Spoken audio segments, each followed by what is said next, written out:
To stay with us here on the pulse, if you just tuned in, Strategic Mobilization Limited, they held a news conference at Press Center this afternoon just to debunk some of the claims made by the Office of the Special Prosecutor. If you've been following the story for a couple of days now, the OSP held a news conference a couple of days back alleging that SML was paid for no work done. Well, this afternoon, they've been debunking some of the claims, some of the key things that they have raised. I'll just take you through it if you just tuned in. They say that there is no evidence of political sponsorship linked to Evans Edusei. Edusei is the man that sits at the helm of affairs at SML, and the OSP alleged that the company had linked to the former finance minister, the man who once held the nation's purse strings, Ken Ofori-Atta, and that was one of the reasons why they got the contract. This afternoon, they say that is not the case. Well, join me now is a man that has followed this story for a while now, the whole SML GRA story, Manasseh Azure Awuni. He is an investigative journalist. We've just been hearing from SML some of the key allegations made by the OSP. They've come up to say that it's untrue, but you've been doing your internal digging. Let's start with your initial reactions to this news conference. Well, I am not surprised about the patronizing language, because I know there are some people in this Mahama administration who would continue the SML deals if given the opportunity. So I'm not surprised that they are trying to use some patronizing language to say, well, it's going to the presidency and others. If you dig deep, don't take my word, you would realize that when SML was being investigated, there were calls made. So I don't know what they know, but what I can say is that this looks like a blackmail. We are going to sue, we are going to do this. They should go to court. I hear the lawyer patronizing Dominic Ayine, who is the Attorney General. And if the Attorney General, Dominic Ayine, knows what I know, he would defend the nation's interest. We have heard just yesterday that PDS wanted some huge sums of money from the state. After the cancellation of the contract, they got none. Yeah. So it isn't every time that someone's contract will be cancelled and the state would pay. If there's money to be taken, we have to take it from SML.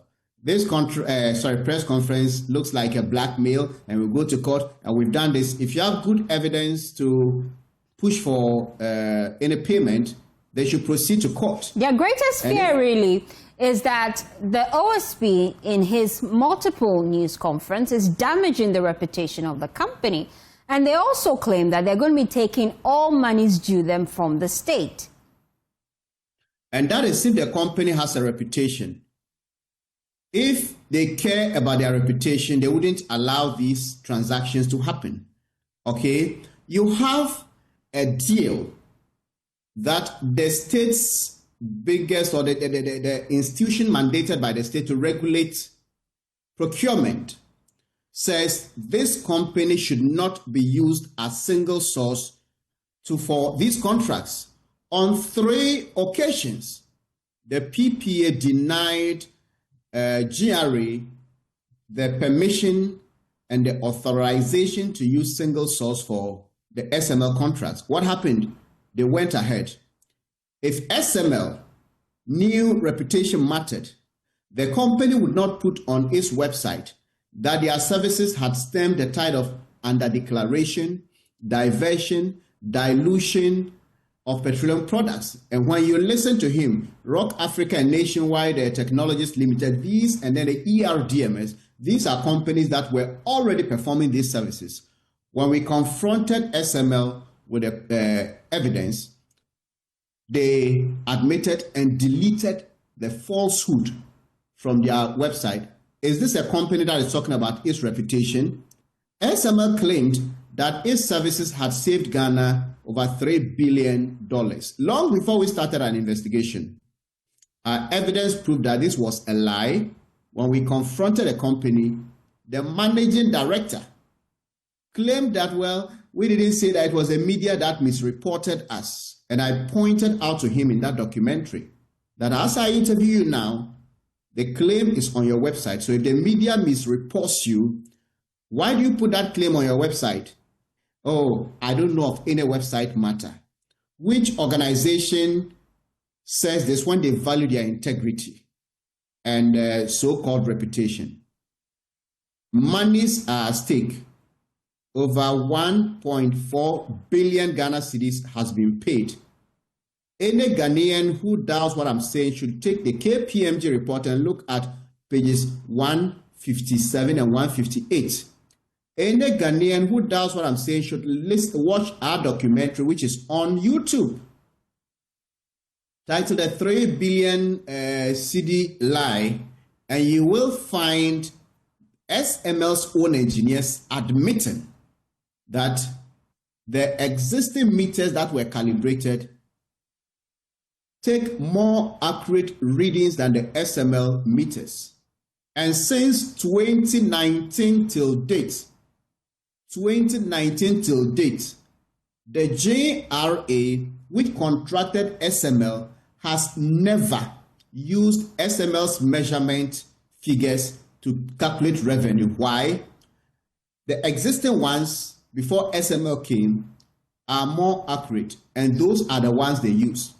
I don't think Ken Oforiatta or anybody at the GRA would employ a company, pay them so much to record readings, and they don't use those readings for revenue purposes or the calculation of our taxes.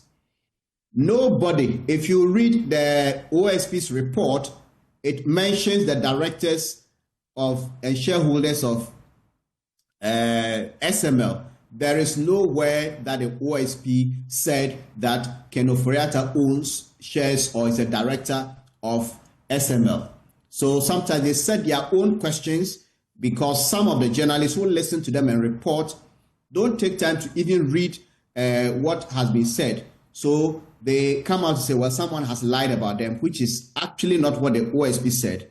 The OSP at a press conference mentioned the directors and also the shareholders of SML.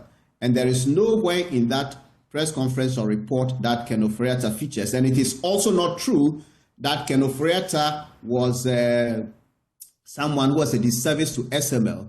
There is evidence, and I've posted letters on all my social media platforms as we speak, that Ken Oforiatta was actually pushing for the expansion of the SML contract. They also alleged today in that news conference that Ken Oforiatta actually did them a great disservice because he was actually one of the stumbling blocks in the company's way, especially not giving them any tax cuts.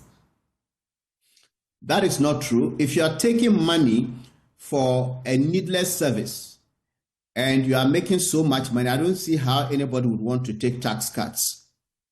And it is false that their contract was based on performance. They were paid fixed amount. Faustina, take it from me. Take it from any SML member who appears on your show that he should show you the contract and where the terms of payments are. The price verification contracts at the port, they were taking a fixed percentage from whatever we import. It's like tax. If anybody bought petroleum product, if you pump any liter of fuel into your car, anywhere in this country, as soon as the fuel came through into the system, SML was entitled to 5 pesos per liter. And that 5 pesos may seem very small until you multiply by the hundreds of millions and billions of liters we consume in a year. What am I saying? Go to the gold mining sector.